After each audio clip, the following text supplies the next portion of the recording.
Good afternoon. Today is Wednesday, the 31st of May, 2023, just after 1 o'clock. Welcome to UK Column News. Your host today, Mike Robinson, and myself, Brian Gerrish, and we are delighted to be joined by our nursing correspondent, Debi Evans. We're going to get straight on here with the NHS and the NHS app. So let's bring this on screen. The NHS very pleased to let us all know that the NHS app is fast becoming the digital front door to the NHS. New features have been added to improve patient experience and support elective care recovery, as well as helping reduce ongoing pressure on the health service. Well, of course, if you force everybody to use an app, which you're most commonly needing customers, being the elderly, aren't able to use, and of course it's going to reduce the pressure on the health service. So the new features include the ability to use all appointments, to see all appointments and referrals in one place in the NHS app, as well as book, change and cancel hospital appointments. Currently, they say these are live in the 28 acute trusts across the 7 English NHS regions which have this functionality. Many more are expected to join over the coming months. Now, this is being done under the auspices of what's called the Accelerated Capability Environment (ACE). And the ACE has been a strategic partner in the use of the newer and more innovative ways to help tackle the problems of the NHS and the NHS app. So I was quite interested to know, what is ACE? What is this Accelerated Capability Environment? Well, here it is from the gov.uk website. And I thought we'd just have a look at a couple of the sort of main topic areas that they're discussing on their blog here.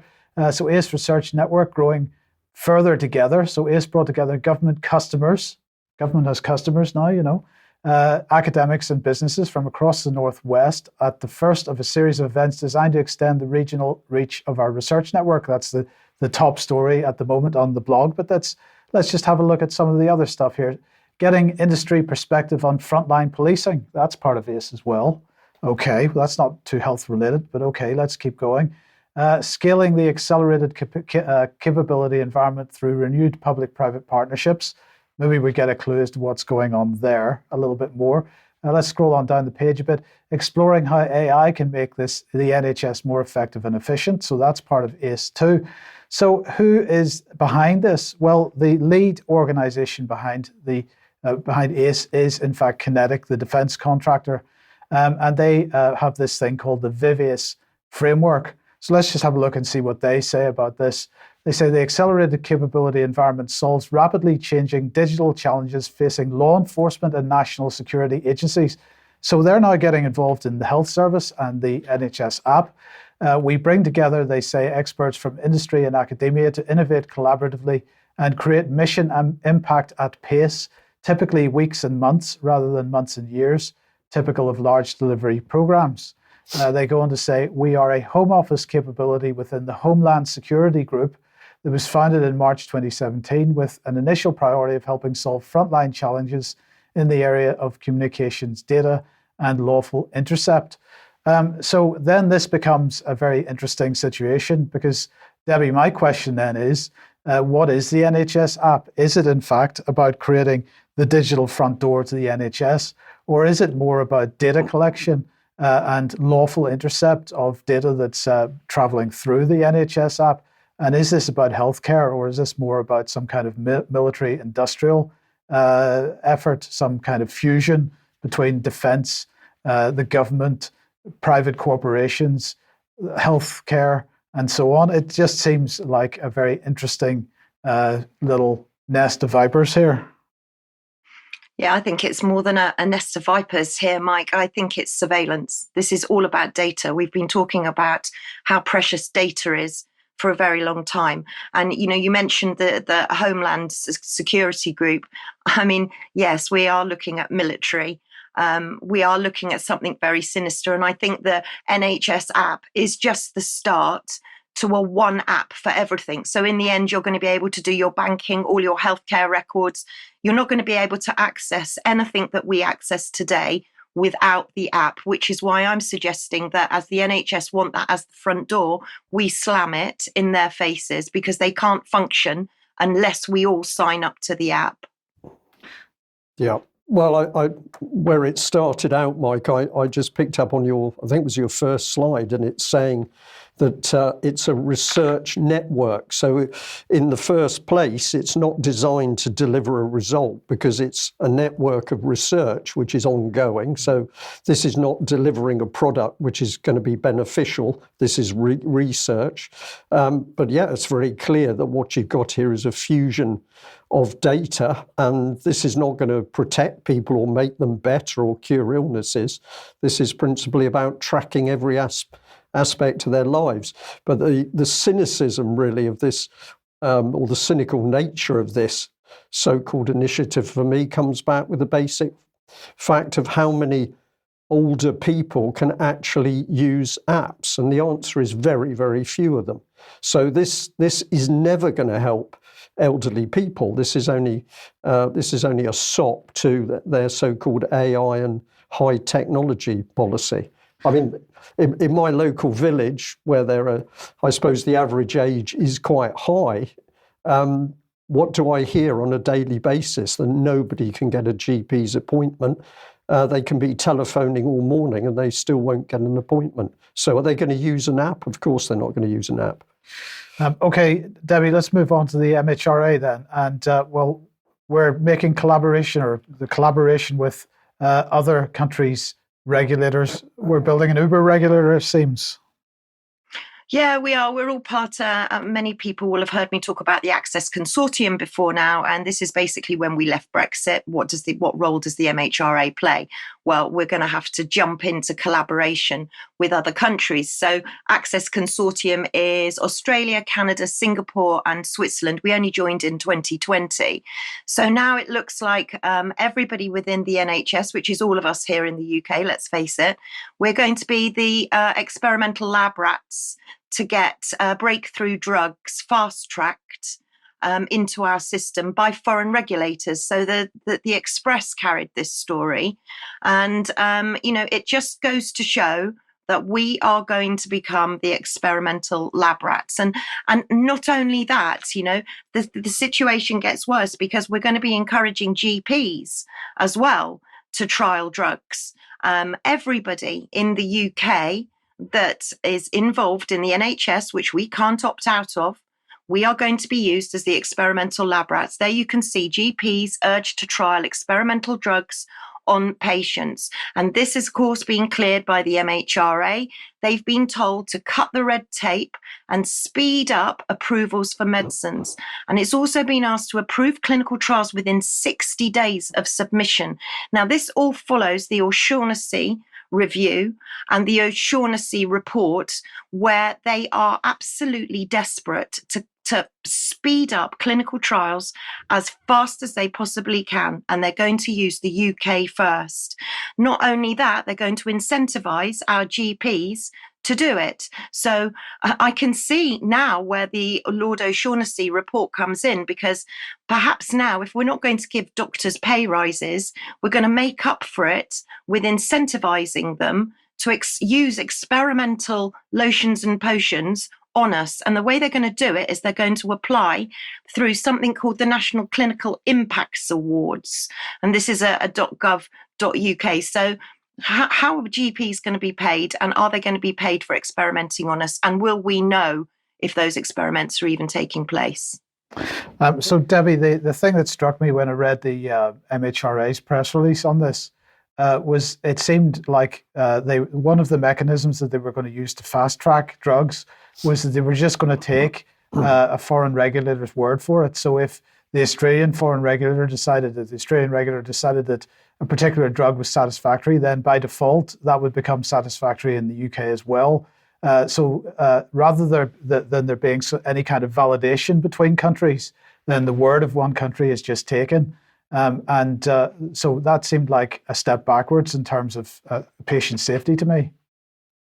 Yeah, they have indeed decided that, but they have added the caveat that, of course, the MHRA will still be the sovereign regulator for the United Kingdom, and therefore will take decisions in the best interests, which we know aren't in the best interests of the UK population. So they did add that caveat. Yeah, And Debbie, what pops into my head is that some time ago, over a year ago, you were able to establish that GPs were running trials, but their agreement with the drug company was that that was private. So you discovered, I believe, by accident what was going on, but the average patient would have no idea that trials were being conducted and all their own data was included. No, and this comes back to what I've been talking about for a very long time, CPRD.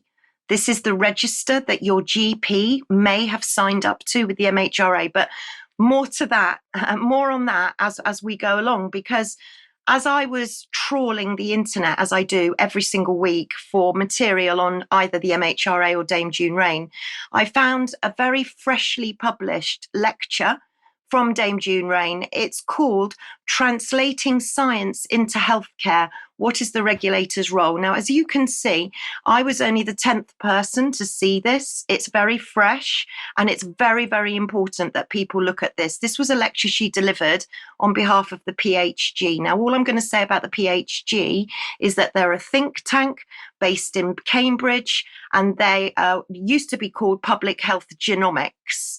So just bear that in mind, the word genomics. So without further ado, let's just jump in to Dame June Rain's world just for a minute. It really reinforces the challenge that I and my organisation face about supporting science into health. And so what I would like to do in taking you into the world I live in, the regulator's world, is to talk about how that world is changing, enabling as a regulator, rather than being a watchdog or a policeman or some of these more traditional ideas, building on the learnings of the pandemic, then talking about how we are actually delivering innovation, the regulatory approaches, particularly the partnerships we're now fostering, and I think today's redolent with partnerships. And then finally, more important than perhaps any of the other aspects I'll cover, is realising the opportunities of new data, genomic methodologies, and regulatory science. So there you have it, regulatory science. And by the way, who changed the definition of a regulator? You know, who decided? Because it's quite an important question, and it's an important question I would like to ask Dame June Rain. But clearly you can see that we're going into data. This is all about data, and I've just got a couple of slides from the presentation just to illustrate how important data is. So the first one that you'll see there on screen now, I've underlined everywhere where it says data. Do you see how important data is? And then if you follow on to the next slide, you'll see that she very much highlights strengthened safety surveillance and greater use of real world data for evaluating signals, long-term safety data. And there you can see I've highlighted the CPRD. Again, this is the link between your GP and the MHRA. And then they talk about real world data and real world data to support safety and innovation. There again, you can see the reference to CPRD. And there's one more slide there to show new guidelines on use of real world data. And you can see that the MHRA guideline on randomized controlled trials using real world data to support regulatory decisions. I've got another clip from that video of Dame June Rain where she talks about regulatory science, whatever that means. I mean, listen carefully. She also says that data saves lives. Well, my argument would be perhaps that data costs lives. And then she says very revealingly that patients are the biggest reporters. And I'm finding Dame June Rain's body language very upbeat. She seems to be boasting and she seems to be full of herself. So let's just have a look at a second clip of Dame June Rain.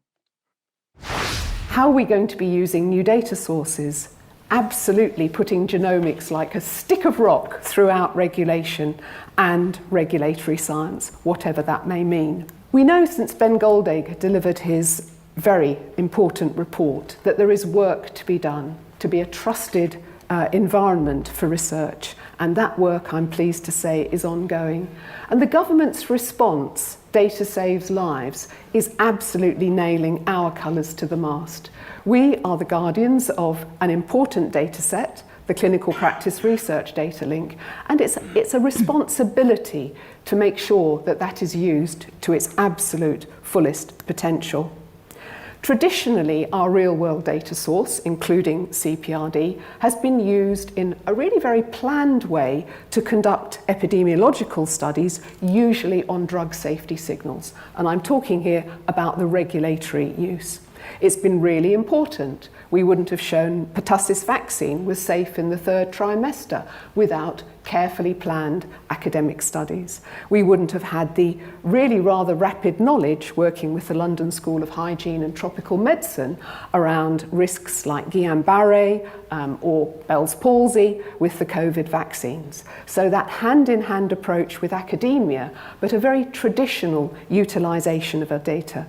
But now that we're connecting through our monitoring systems, Safety Connect, with patients, our biggest reporter during COVID, that 500,000 or so reports on the COVID vaccines largely came from patients and the public, expressing what they understood about safety to us, starts to open the door for more and more interesting utilisation of data that only patients can give us. So as you can see, they're very hungry for data, and Dame June Rain doesn't actually even know what regulatory science means because she clearly says that. So I just want to show you a little bit about the CPRD Health Sprint. Now, this is another slide that I would advise everybody to go and have a look at the YouTube in entirety. The more views, the better, because then they know that we're watching them. But you can see there that we're looking at the CPRD Sprint, patient location and recruitment. They are absolutely desperate. So let's reinforce it with another slide so that you get the picture that what they're looking at is real world data. But what does that actually mean? What does that translate to? So we've talked a lot about pharmacovigilance, and I think most of our audience know what that is now. But now we've got a whole new subject, and this is pharmacogenomics. So what is pharmacogenomics? Pharmacogenomics is basically your genes. So it's a field of research that studies how a person's genes affect how he or she responds to medications. Do you see where this is going? Serious adverse reactions. Its long-term goal is to help doctors select the drugs and doses best suited for each patient, for each person. It is part of the field of precision medicine, which aims to treat each patient individually. So here, clearly, we can see this precision medicine, and we're going into something called personalized prescribing. And this is what Dame June Rain was talking about, personalized prescribing. So what does that actually mean? Well, you know what? This has been going on a long time. Since 2013, I found a paper from the National Institute of General Medical Sciences, NIH, and it's entitled Using Genes to Guide Prescriptions. So how are we using data to prevent, is that what we're saying, to prevent serious adverse reactions? Here's another very short clip on what's happening to our yellow card data. And bear in mind that you're going to hear the mention of neonates in this clip. So this is the final clip from this YouTube of Dame June Rain. Pre-treatment genetic testing. How good is that data? And could we actually see this moving into reality?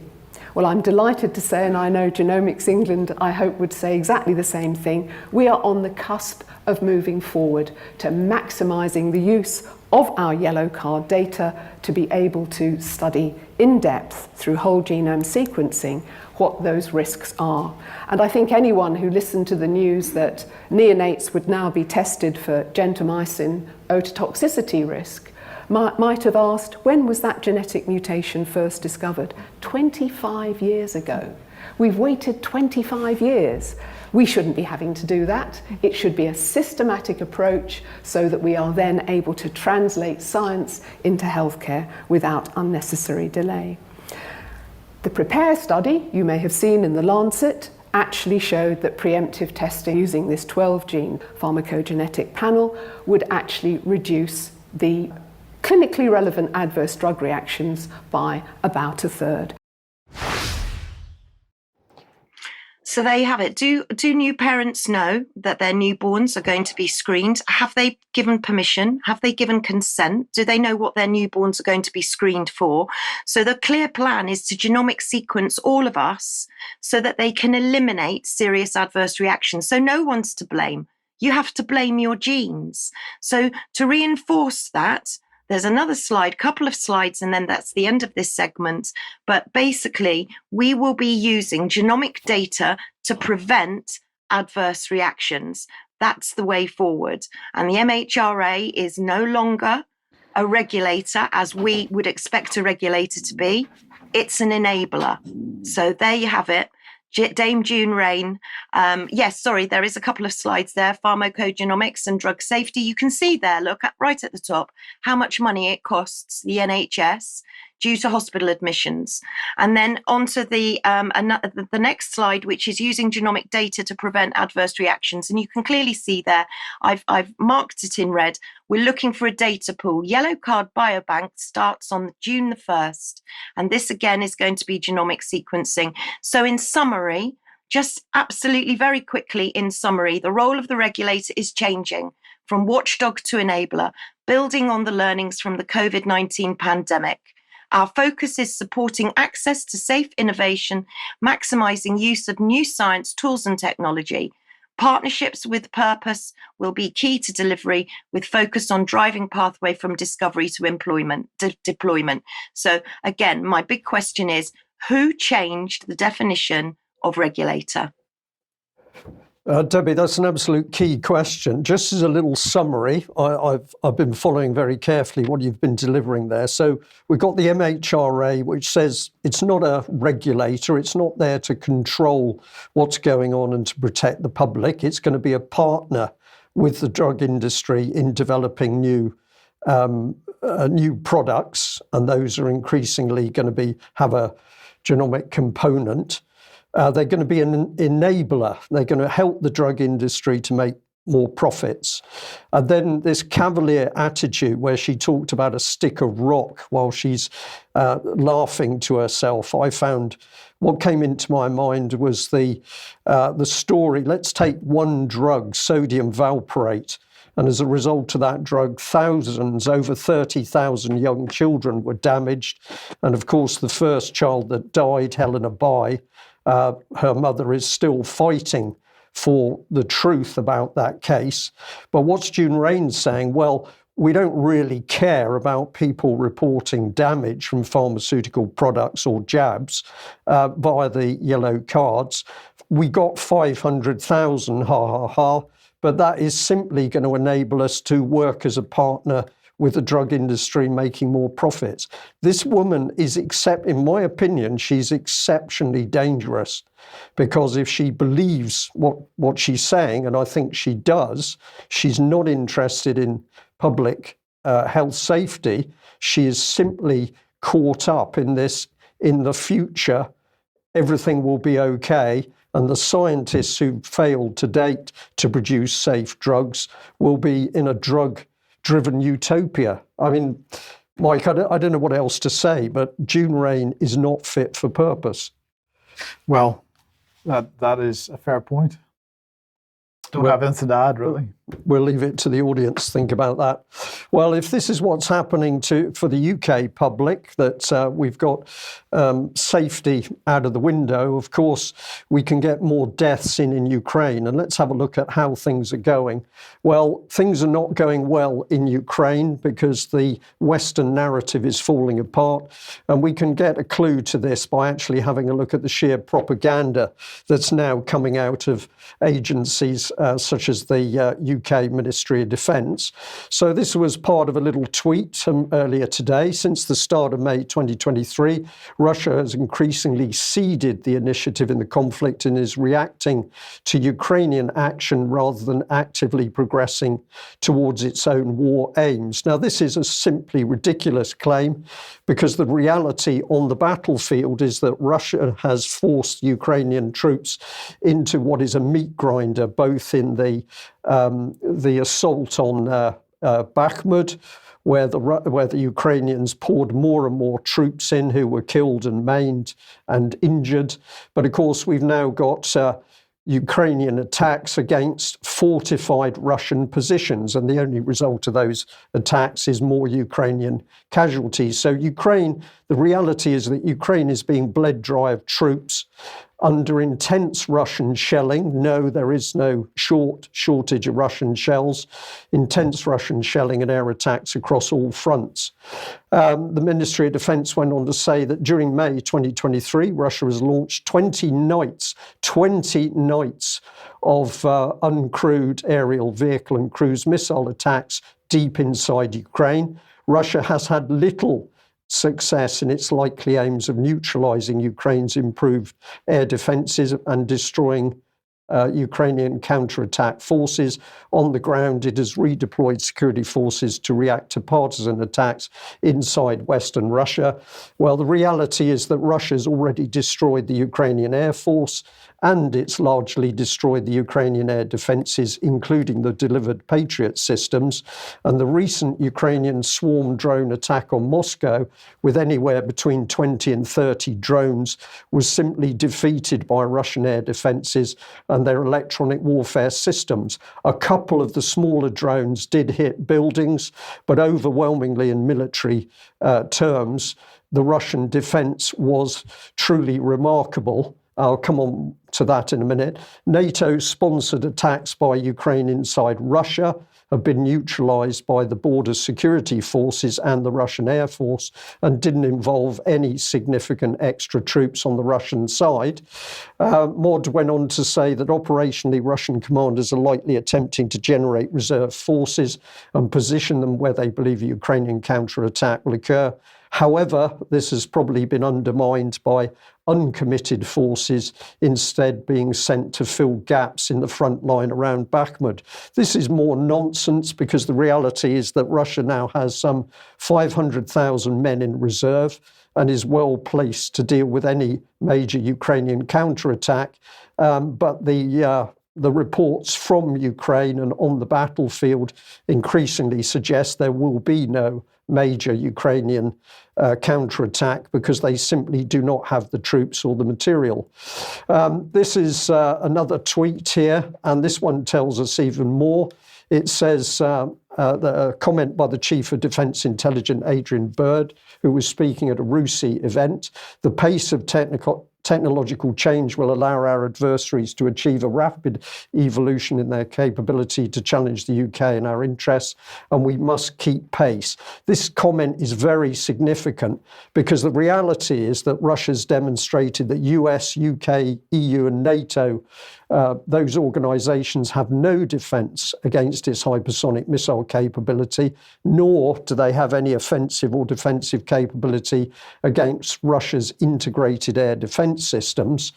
And importantly, Russia has demonstrated that the US, UK, EU and NATO has no defence against Russian electronic warfare systems, particularly in their capability against Western drone and long-range guided missile systems. So the storm shadows thrown in, of course, have failed as a result of hitting these Russians, of being disabled by these Russian systems.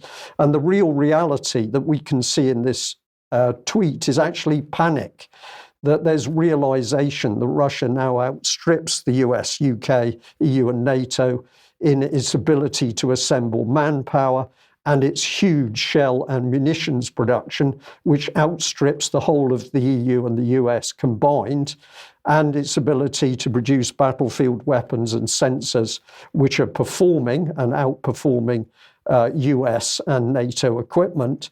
But here we are in UK. This is apparently the most important thing, that we have King Charles giving medals to troops for pulling the Queen's state gun carriage. This is very important.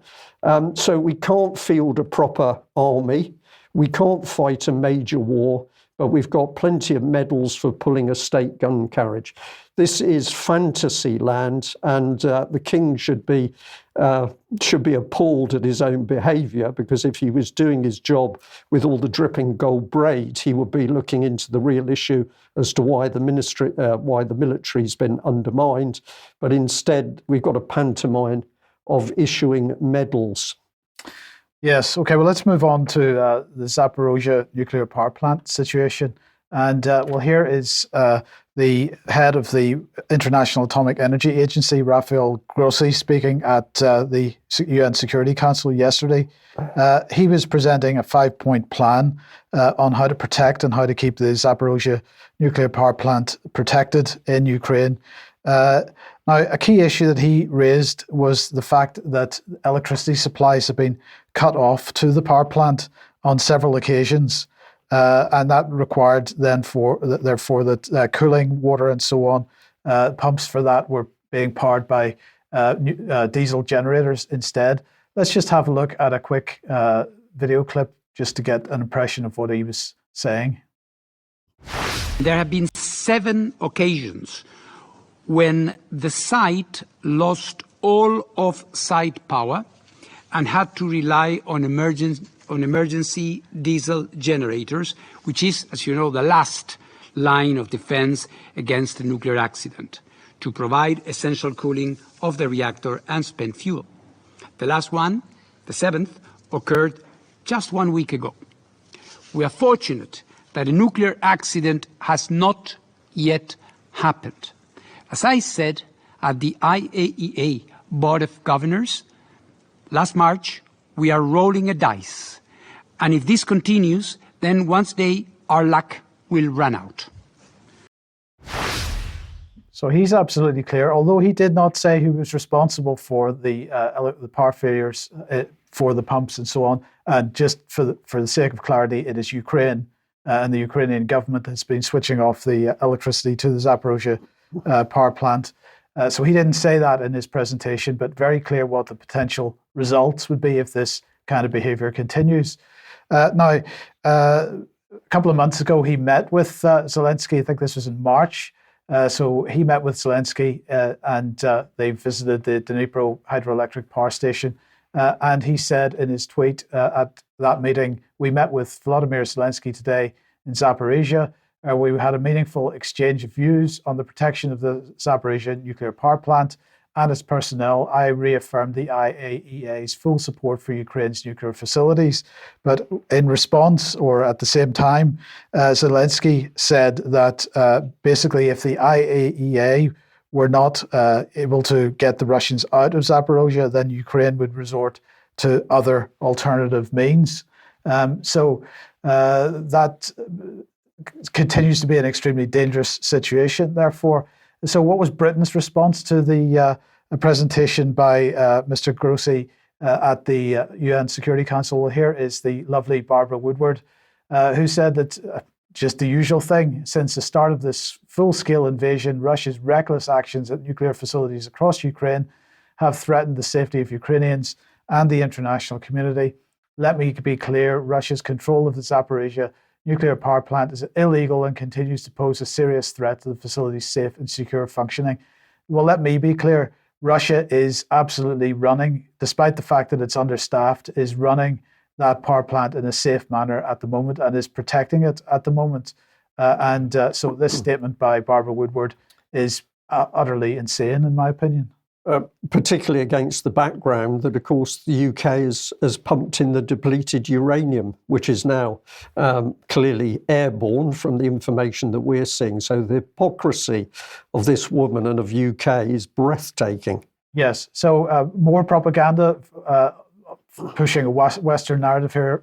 So Nuclear Engineering International, tension mounts in run-up to UN Security Council meeting on Zaporozhye. So this was published a couple of days ago.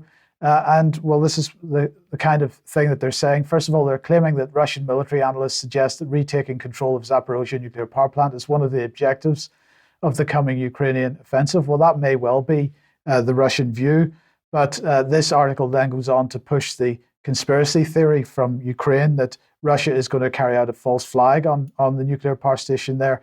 So they're saying that Russian forces would strike Zaporozhye nuclear power plant and then report a radioactive leak in order to trigger an international probe that would pause the hostilities and give the Russian forces the respite they need to regroup ahead of the counteroffensive. Well, Mike, this is a common propaganda narrative here. We can particularly see it against what we've reported earlier in today's news, that we've got a mix of nuclear safety and war propaganda on behalf of Ukraine. It's truly remarkable. Yes, so that report goes on to say this, that Russia had disrupted the rotation of personnel of the permanent monitoring mission. Russia disrupted the rotation of personnel, so IEA personnel couldn't get in to monitor. Well, it's nothing to do with Russia. It's actually to do with Ukraine and the fact that Ukraine continues to shell the region. So this is from TASS a couple of months ago. 5 people killed, 15 injured in Ukrainian artillery strike on Vasilyevka. This is in the region of Zaporozhye. That particular report was also carried by France 24 and AFP and republished by a number of others. So the continuing shelling in the area is what is mainly preventing UN or IEA staff from getting into the area, because they won't go where there's that type of activity going on, of course. So, the propaganda continues. Propaganda at all costs. The war must be won, as we shall see later, by the West. Well, this was quite an interesting article I came across. It was updated May the 19th, so it's a few days ago, but it came from our old favourites, the Council on Foreign Relations, always there in the background where there's trouble. And the headline here, how much aid has the US sent to Ukraine? Here are 6 charts. Now, I decided just to take 2 of them to illustrate the point. But here's the first one, and we've got huge sums of money, a total of 76.8 billion. Now, this is from to February the 24th. So this is quite stale. There's more billions gone in on top, but we've got 3.9 billion, what they call humanitarian, emergency food assistance, healthcare, refugee support, and other humanitarian aid. Financial, 26.4 billion budgetary aid. This is the money that is simply running Ukraine, because Ukraine doesn't exist as a country. It can only exist by the finance coming in largely from the US and to some extent UK and the EU. Security assistance, 18.3 billion. Weapons and equipment, 23.5 billion. Grants and loans for weapon and equipment, 4.7 billion. Total military, 46.6 billion. And of course, the reality is that most of that money is not going anywhere near Ukraine anyway. It's going into the American defense industry, and everybody's very happy at the profits. If we look at this other graph here, we can see the United States input against other institutions. So number 2 is the EU. That's a little over 30 billion US dollars. Then comes UK at 10 billion. And then we've got Germany, Japan, Netherlands, Canada dropping away right down to Latvia. But we get the impression that billions of pounds available for war, not for helping people in a medical sense, not for improving the life of humanity, but let's get the death rolling. And remember, as I've said, that these figures have been topped up with more billions to take us to the end of May 2023. So can I just ask, is this actual money transfers, or is this promises that this will come in the future? Well, a lot of it is promises, Mike. This is what I'm saying about the military aid.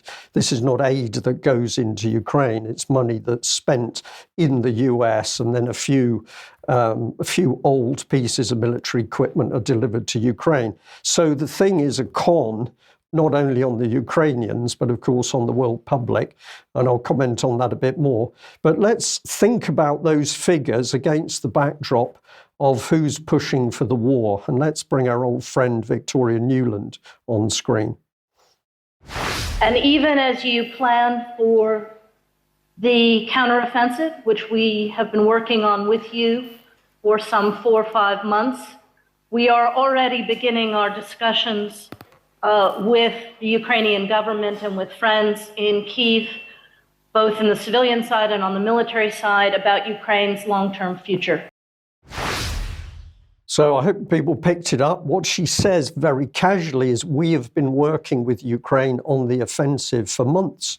So this is not a war carried out by Ukraine. We are in the US-NATO war against Russia. And it's people like Newland with her little squeaky voice and her smart clothes that are busy prosecuting that war, trying to lead the public in the US and the UK to believe it's the Ukrainians. No, this is proxy war that's going to be fought to the last Ukrainian for the benefit of Victoria Newland and her friends. And let's add a bit more because, of course, big money is to be made from the munitions, but also potentially from the rebuild of Ukraine. Let's have a look at some bankers talking about the delicious opportunities.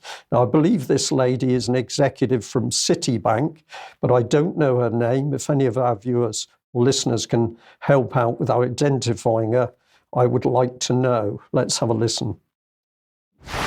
I mean, I think that we should come out of this room with a lot of optimism, right? Because we're hearing about all these reforms and preparing for the European Union integration, which is certainly going to address many of the issues we've been talking about for years that might have kept people from putting long-term capital into Ukraine. So I think that, like you said at the very beginning, Secretary, that we have to win this war. We have to get this resolved. I think that there is desire to put private capital.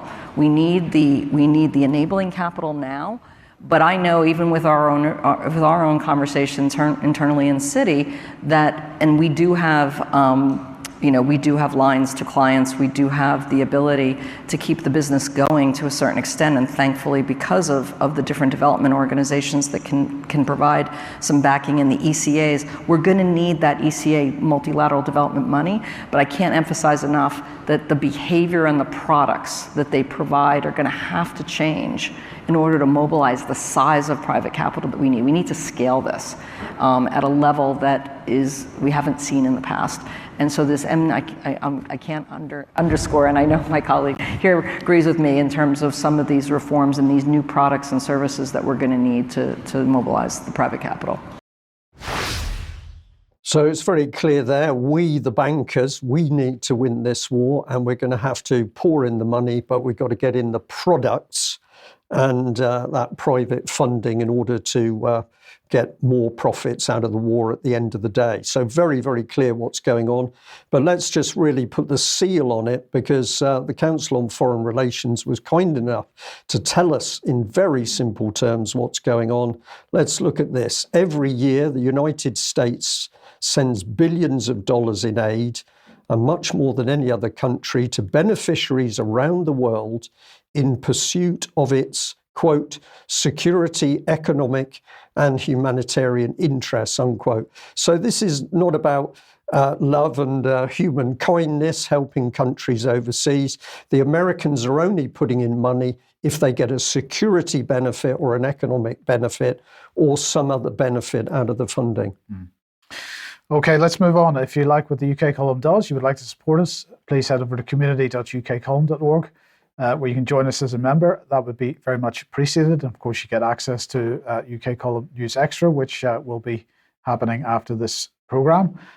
You could pick something up at the UK Column shop, but please do share material you find, especially from ukcolumn.org and ukcolumnextracts.co.uk. Okay, now, Debi, your blog, if you'd like to give that a quick advert.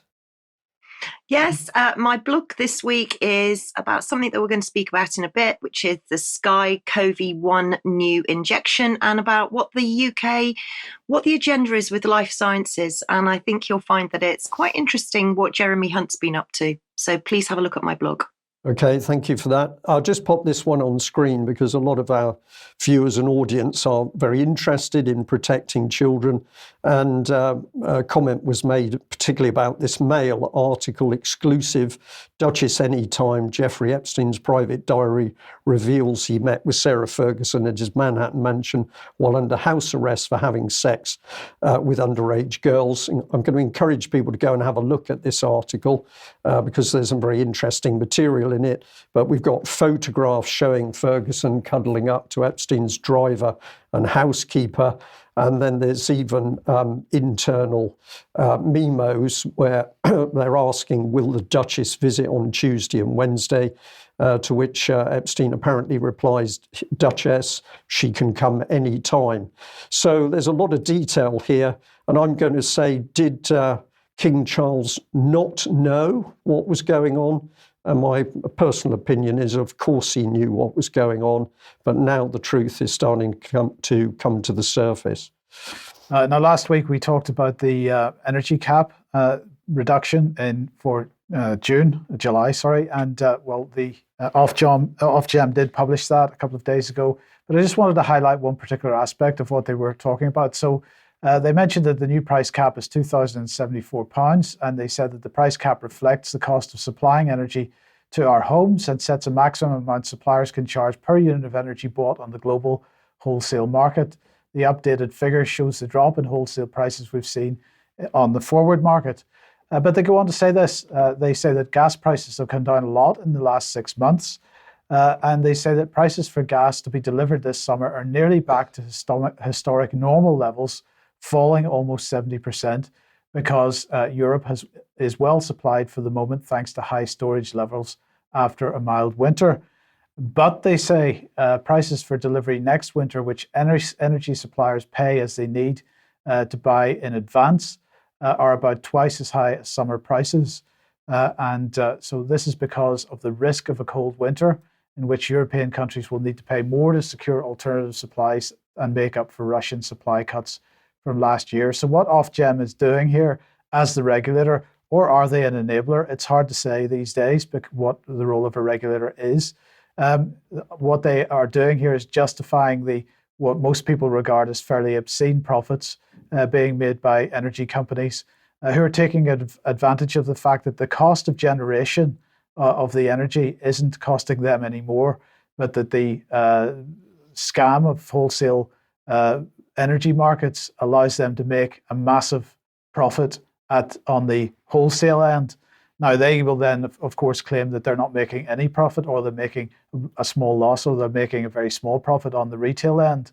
But nonetheless, that doesn't justify the massive profits that are being made at the wholesale end. And we'll continue to see those undoubtedly in the coming 12 months. No worries as far as the regulator is concerned, however, and deserved criticism of them, I would say. Yeah, no worries by the companies themselves, because it's more profits, absolutely. Profits. So, Debbie, let's come back onto health issues. And what is this, ABC? Is this ABC or CNBC? NBC, I think. Yes. I think it's NBC. Yeah. Well, I mean, first of all, the WHO tell us, COVID isn't a problem anymore. Stand down, but we still have to be vigilant. And then all of a sudden, this story springs up to alarm everybody. Isn't it like history repeating itself? But I don't think it seems to be working second time around. So China's facing a new COVID wave that could peak at 65 million cases a week. They're looking, I believe, at XBB, Omicron variant, but as you can clearly see at the bottom of the article, it says people feel differently about this wave. Everybody's feeling a little bit belligerent. So I was confused, bearing in mind that we're standing down from the whole COVID agenda. And I just want to make a caveat before I start this very important segment, I think, in saying that what we're looking at, what we're living in at the moment, is an era of synthetic biology. Okay, so if anybody wants a good piece of information on synthetic biology, have a look at what Celeste Solum is putting out. So with that caveat in mind, I was surprised to see that the MHRA have given regulatory approval to a new COVID jab. This one's called Vaccine Sky Covion. Now, they call it Covion. Other people call it Covi-1. Now, I just want to give you a very quick resume on this. This is what's called a preventative vaccine, and it's made by two companies, really, SK Chemicals and GlaxoSmithKline. The two things that you need to know about this is that these are multi-dose vials. So again, we've not got just one multi-dose vial that's got to be diluted with a dilutant. We've got two multi-dose vials. Now, one dose, you can see, it contains 25 micrograms of recombinant COVID-19 subunit nanoparticle produced in Escherichia coli and Chinese hamster ovary by recombinant DNA technology.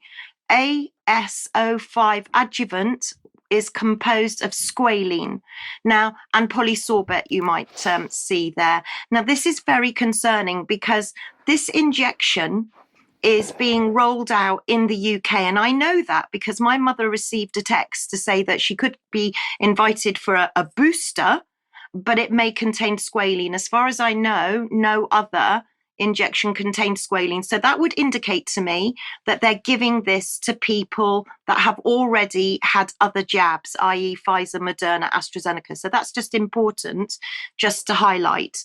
So if we look at how effective it is, we can see that actually the efficacy, safety, and immunogenicity has not been assessed. And when you look at the patient details and the information leaflets, manufacturer's details, you can see that quite clearly there are a lot of holes. There is no experience with the use of Sky-Covion in pregnant women from clinical trials. I mean, and I might like to say that the clinical trials were only involving just over 3,000 people, and they took place in Thailand, Vietnam, New Zealand, Ukraine, interestingly, Philippines, and South Korea. There's more holes with this injection in that we don't know the effects. Well, it's not licensed for pregnant women. It's not licensed for children. As far as I'm aware, it's being rolled out in the UK first. And bearing in mind that this is a nanoparticle vaccine that's meant to cost a lot less and be stored at much easier storage conditions, no minuses. This injection originally was designed for people in developing countries. So why are they rolling it out in our country, in the United Kingdom, when we've all stood down from COVID? And why is it being given to people that have already had jabs? Because you'll be able to see from the next few slides that there is no data on interchangeability. There is also no data on genotoxicity or carcinogenicity. So there's no data available. Now, specifically, the interchangeability of the vaccine with other COVID-19 vaccines, this is clearly going against manufacturers' recommendations. So are the MHRA not reading their own leaflets and their own instructions, or are they deliberately presuming that we're not going to read them? Because you can see that the efficacy also hasn't been assessed. And this is an injection that takes place over 2 doses. So it's no good. The efficacy on 1 dose is negligible. You have to have the second dose 4 weeks later.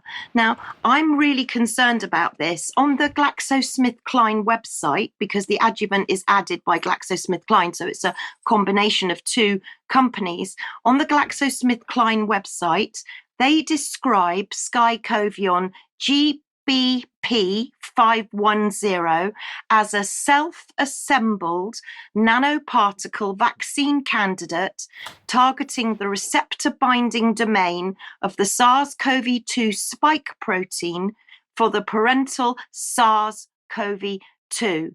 So this is a very concerning move forward by the MHRA, because I don't believe that anybody really quite understands what they're getting and what the serious adverse reactions could be. And if we're giving it over 18s, then we're giving it to young women who may be pregnant in the near future, and we have no safety data. But let's follow the money back, because when we follow the money back, it always comes back to the same people. And clearly we can see the Bill and Melinda Gates Foundation up to their necks in SK Bioscience Company Limited, which of course are South Korean. And then if we just move on to the final slide from the Korea Herald, we can see that the Gates Foundation donates millions to the SK vaccine project. Now, very, very quickly, and maybe we'll talk about it in extra, but the E. coli reference is very, very important. And remember, I said synthetic biology. So we could be looking at synthetic E. coli. And on that note, if anybody's coming to Cornwall, please don't eat mussels or oysters, because we've had 11 plants closed down because of E. coli, and E. coli is very much in the news. So watch this space. You asked why, Debbie, why it's being brought here. I would just gently suggest that if it was originally designed for developing countries, well, developing countries largely have rejected vaccination programs. They've got to ship their product somewhere, and I guess there's still some kind of market. As you know, the Department of Health absolutely promoting the jabs still on their Twitter feed. Get your boosters, get your, so this is possibly the only market available for it. Yeah, I tend to agree. But quite clearly, there's an awful lot we need to be looking at. And the interchangeability, is absolutely crucial, because elderly people are getting this today, tomorrow, next week. What are they getting? Yes. Yeah, what are they getting? Well, we're going to turn our attention now to two things. One is Africa and the other one is Western values. Let's start off with this really interesting clip, which is Congressman Gates, who is questioning General Langley. He's a US Marine, but he's head of the US Africa Corps. Let's listen to this very, very interesting exchange. How many Africans has the United States military trained and equipped? We're reaching around 50,000 at least. And what percentage of the people we've trained end up participating in insurrections or coups against their own government? Very small number. Colonel Mamade Doumbouya, that's him with a bunch of U.S. service members outside of our embassy. And just months after this photo was taken in 2021, he led a coup in Guinea and threw out the leader. Congressman, core values is what we start off with in IMA programs. Do we share those values with Colonel? Absolutely, in our curriculum. He led a coup. We do. So I guess the question is, why should U.S. taxpayers be paying to train people who then lead coups in Africa? How many governments have to be overthrown by people we train before you sort of get the message that our core values might not be sticking with everyone? So that's pretty black and white. What do you make of it, Mike?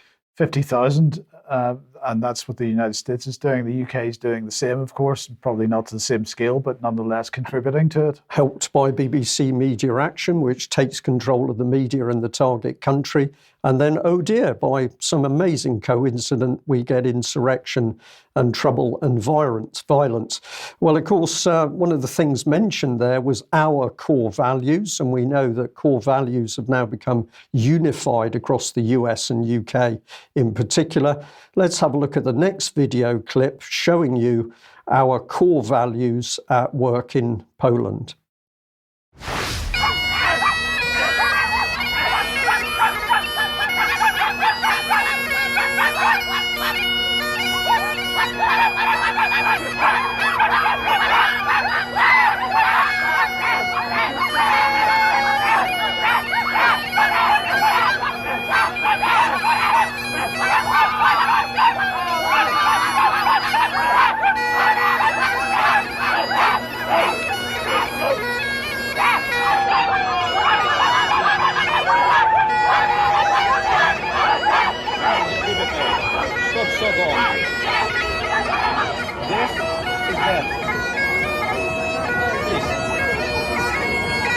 It's a citizens' initiative in Poland. 100,000 citizens, if they sign. Well, there you have it. And of course, this agenda forced into Poland and many other countries, but also, of course, Ukraine is now a full target. And many, many people are now seeing Western core values for what they are. But what an incredible film clip with young people barking like dogs, behaving like animals, and apparently we are to believe that this is normal behavior in a civilized society. So are the African nations taking the propaganda from the West? Well, it appears not anymore. Let's have a look at the film clip that we weren't able to show on Monday, to do with the Secretary General of the African National Congress as he's being interviewed by BBC Hard Talk. If it was Putin. according to the ANC, we will want President Putin to be here even tomorrow. You would? To come to our country. But you would welcome Vladimir Putin here right now? Of course, we will welcome. A man who is being investigated for war crimes by the International Criminal Court. We will welcome him to come here as part and parcel of BRICS, but we know that we are constrained by the ICC in terms of doing that. Putin is a head of state. Do you think that a head of state can just be arrested anywhere? How many crimes have your country committed in Iraq? How many crimes have everyone else who's so vocal today committed in Iraq and Afghanistan? Have you arrested them? You have not. You know the impact that this stand of yours... You're making a lot of noise about putting in state of working for peace between Ukraine and Russia, and you fail to resolve the war. Where are the weapons of mass destruction? Tony Blair went to Iraq and claimed that there are weapons of mass destruction. Did you see anybody standing against that in the United Kingdom and Britain? More than millions of people have died in Iraq and Afghanistan, and there are no weapons of mass destruction. We know what the war is about. Mr. Secretary General, between Russia and Ukraine. We want peace. That's what is important, so that the world can thrive. And organs and institutions of the world that institute world peace must not be conspicuous by their silence in deciding decisively. We don't. So isn't it wonderful to see that we've now got other countries challenging the West on its hypocrisy, and they're particularly prepared to stand up against the BBC. I got to say, more arrogant interviewing by Stephen Secure in that little segment, but we understand the viewpoint of the Africans.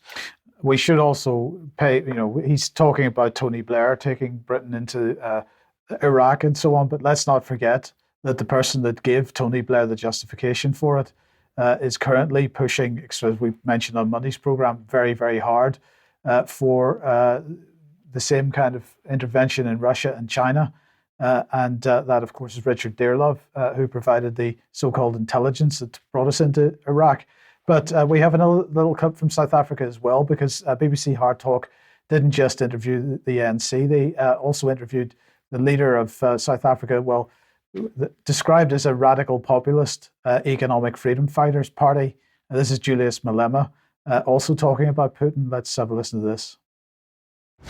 South Africa right now calls itself non-aligned. In the context of the war, but these are two different things. South Africa is an ally of Russia. Now, the second question is, where does South Africa stand on the war?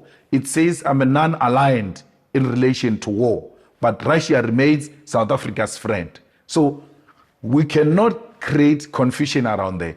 Don't create an impression that it is Malema who's going to come and create an alliance with Russia. But there are some very specific... Actually, I will go beyond that. I will go beyond the friendship with Russia, and in the war, I will align with Russia, and I will even supply the weapons to Russia. Because Russia is in a war with imperialism, and any agenda that seeks to push back imperialist agendas is well within the policies of the EFF. So that seems like that approach to Russia runs across the political divides. Yeah, and it is amazing how people are now prepared to stand up in front of cameras and identify the hypocrisy. We know we've got a growing audience in Africa, certainly in South Africa. So if you're watching us from Africa, you've got information or news that you'd like to share with UK Column, please do. Let's finish on the subject of further violence in Kosovo. And of course, this has been reported over the last couple of days. I've chosen the Irish Times here. NATO peacekeeping troops hurt as ethnic Serbs clash with police in Kosovo. And for bringing a little bit of the background from this article, at least, it says on Monday, Kosovan police and the NATO-led Kosovo 4, K4, were seen protecting the municipality buildings in Svesican, Seposavic, Zubin, Botok and Mitrovica 4 communes in the north that held early elections last month. These were largely boycotted by ethnic Serbs who formed the majority. Apparently the turnout was only around 4%, but the key point is only ethnic Albanian or other smaller minority representatives were elected into the mayoral posts and assemblies, and of course this was a dangerous situation. And then in this particular locations, Zvecan, they tried, according to this article, the Serbs tried to enter violently using tear gas in their efforts to get into the public buildings. Police responded with tear gas spray, according to a statement. So let's have a look at the BBC's reporting, their little film clip of the violence. Of course, the BBC always happy to promote violence. Let's have a look.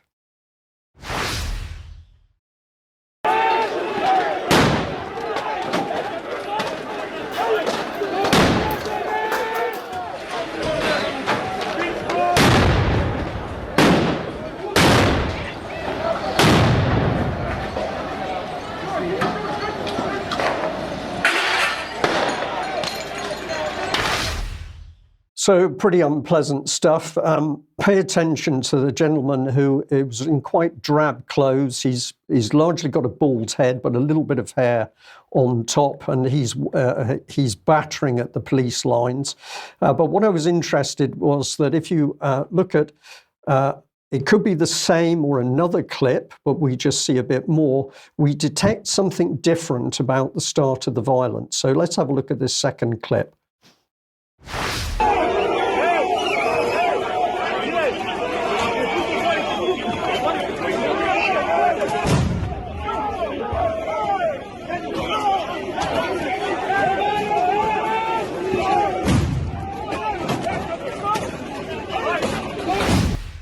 So the key point is that the clip begins showing that actually the bulk of the protesters were sat on the ground. They weren't attacking the police lines at all. And it was only when the police lines moved forward and you could see people being pressurized, stepped on, that violence erupted. So I was fascinated to see the BBC's editorial. But what was the fallout? Well, the fallout was that a lot of NATO troops, some of them I believe were Italian, and some of the police forces who were present were injured. And this is, if we bring this up on screen to run, this is a little drone footage of one of the areas where the injured were brought, and we can see by the numbers on the ground that there was significant injuries amongst the NATO and the police forces. So utterly tragic, but if we bring in the label, wherever NATO is active, there is peace, we actually get a good idea of what's really going on here. Yeah. So we'll end there. We're going to say big thank you to Debi for joining us today. A very big thank you to all of our viewers, wherever you are in the world. And as I say, we're very keen to get more information in from not only Eastern Europe, but also from Africa. So if you're watching us from Africa, please do get in touch with us. And at the end of the day, we've got to speak out to try and establish some peace in the world, Ukraine in particular, but also to expose this utter hypocrisy of the United Kingdom and the Western nations when it comes to war and peace in the world. We'll end there. Thank you very much for joining us. For UK column members, we'll have an extra time in just a few moments. Thank you. Bye-bye.